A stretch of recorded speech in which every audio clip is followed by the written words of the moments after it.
Welcome back. I'm doing another question, 100 questions about writing in 5 minutes or less. Let's get to it.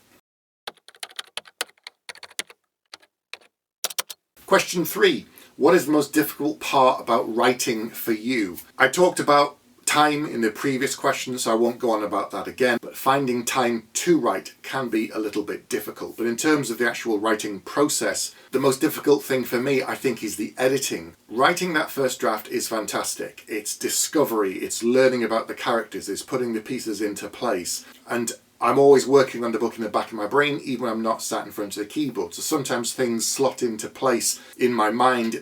My subconscious has worked out some things ahead of time so that when I sit down at the keyboard and start writing, it all comes together seemingly by magic, but of course it's not. It's just part of my kind of process. But the editing is the thing that I like the least. Whether you're self-published or traditionally published, once you've handed that book in, someone will read it, an editor, a friend, whoever it might be, and then you get the first set of notes back. And this is usually quite a detailed edit. It's more about rearranging the whole of the book, really large sweeping changes. It can be that, character development isn't working, or the plot is slow here and fast here, or it's uneven, or the payoffs aren't right. So these are quite big changes. This is quite detailed work. And this is the thing that I find I really struggle with, because you spent so long working on a book that unless I have a little bit of a break, when I come back to it, it feels like there's too much of it still in my head. So I need some time out, even if it's working on the next book in the series, which is also still a bit of a struggle. Because by that stage I'll be working on the next development of the characters, and then suddenly I have to go back in time to an earlier stage and then redo these characters, readjust their focus, and it can be difficult. If you're writing standalones, in some ways it's slightly easier because it's a completely different world. You're going back to something that's totally different to what you're currently writing, whereas if it's the same one in a series, it requires a bit of kind of time traveling in your mind. To do detailed edits is a challenge. But then when you move forward, ironically it then helps, because I've crystallized all of the motivations of the characters. I've reset up their foundations. I've established everything a lot clearer.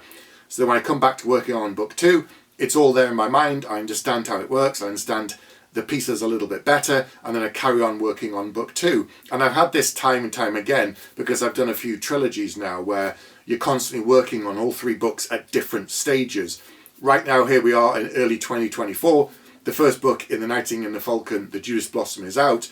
I've just done really detailed edits on book 2, and now I'll be doing edits on book 3, but the second book isn't out yet. So there's this shifting back and forward in time again.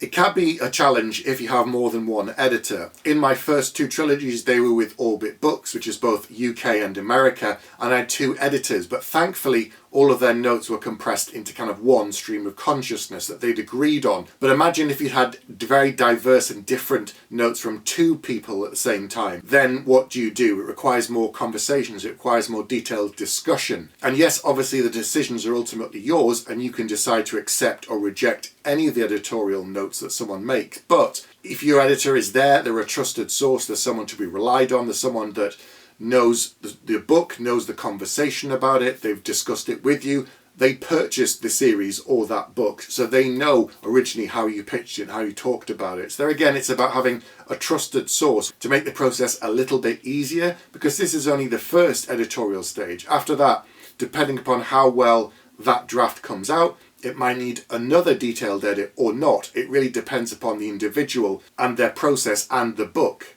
The best editors I've worked with don't just put comments in the notes when they're erasing something, they pose questions. Or I get notes in the margins, but then I get a detailed letter, which is common most kind of first initial edits. You get a really detailed stuff that highlights all the things they've focused on, any issues, any thoughts they've had.